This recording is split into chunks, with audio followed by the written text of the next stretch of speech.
नमस्कार, मी ॲक्युपंक्चरिस्ट दीपक पन्हाळे. आपण मागच्या भागात युआनची, एअरची, फूडची शिकलो आहोत. आता आपण गॅदरिंगची, ट्रूची, न्यूट्रिटिव्हची, डिफेन्सिव्हची शिकणार आहोत. 1. गॅदरिंगची, झोंगची, पेक्टोरलची, अक्वायर्डची. गॅदरिंगची हा फूडची आणि एअरची यांच्या परस्पर क्रियेतून तयार होतो. स्प्लीन अन्नातून तयार झालेला फूडची फुफ्फुसांकडे लंगवर पाठवते. तिथे तो एअरची सोबत मिळून गॅदरिंगची मध्ये रूपांतरित होतो. गॅदरिंगचीचा हृदय, हार्ट आणि फुफ्फुस लंग यांच्या कार्यांशी जवळचा संबंध असतो. तो फुफ्फुसांना श्वासोच्छ्वास नियंत्रित करण्यास आणि हृदयाला रक्त व रक्तवाहिन्या नियंत्रित करण्यास मदत करतो. गॅदरिंगची ज्या भागात साठतो त्या छातीच्या भागाला चीचे समुद्र, सी ऑफ ची असे म्हणतात. सी ऑफ चीसाठी नियंत्रण बिंदू रेन 17 मानला जातो. पाथवे झोंगची छातीमध्ये सी ऑफ ची साठतो आणि फुफ्फुसांच्या श्वास घेण्याच्या कार्याला, हृदयाच्या रक्तसंचरण नियंत्रित करण्याच्या कार्याला समर्थन देतो. 2. ट्रूची, झेनची, मेरिडियनची. झोंगचीचे रूपांतर युआनचीच्या कॅटॅलिटिक क्रियेमुळे झेनचीमध्ये होते. झेनची हा मेरिडियन चॅनल्समध्ये फिरणारा ची आहे जो अवयवांना पोषण देतो.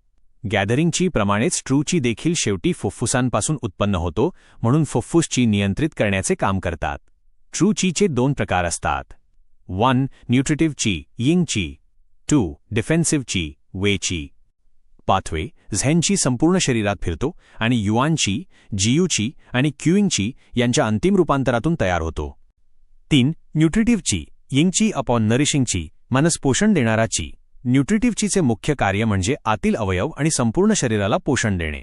हा ची रक्ताशी खूप जवळून संबंधित असतो आणि रक्तासोबत रक्तवाहिन्यांमध्ये तसेच मेरिडियनमध्ये वाहतो. यिंगची रक्ताद्वारे सर्व पेशींना पोषण पुरवतो, त्यामुळे त्याला न्यूट्रिएंटची असे म्हणतात. न्यूट्रिटिव्हची शरीराच्या आतील स्तरांमध्ये आणि अंतर्गत अवयवांमध्ये प्रवाहित होतो. ॲक्युपंक्चरमध्ये सुई घातली की सक्रिय होणारा ची म्हणजे यिंगची. पाथवे यिंगची मेरिडियनमधून वाहतो आणि रक्ताद्वारे शरीरभर पसरून शरीराच्या कार्यांचे पोषण आणि देखभाल करतो. 4. डिफेन्सिव्हची, वेची पॉन प्रोटेक्टची, संरक्षण करणारा ची. डिफेन्सिव्हचीला चीनी भाषेत वेची म्हणतात. वेचा अर्थ संरक्षण करणे किंवा बचाव करणे असा आहे. डिफेन्सिव्हची हा अन्न व पाण्याच्या स्थूल कोर्स भागातून तयार होतो, त्यामुळे तो मेरिडियनमध्ये प्रवेश करू शकत नाही. तो त्वचेखाली, स्नायूंमध्ये आणि झिल्लींमध्ये फिरतो व छाती आणि पोटावर पसरतो. डिफेन्सिव्हचीचे मुख्य काम म्हणजे शरीराला बाहेरील रोगकारक घटकांपासून वाचवणे.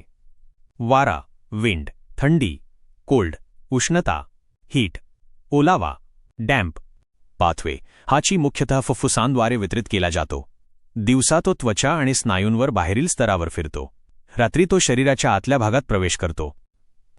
ॲक्युपंक्चर, मॉक्सिबस्टन, कपिंग थेरपी ट्रीटमेंट घेण्यासाठी स्वामी स्पर्शम ॲक्युपंक्चर सेंटरला आजच भेट घ्या आणि अनुभवी तज्ज्ञांकडून उपचार घ्या. उशीर करू नका.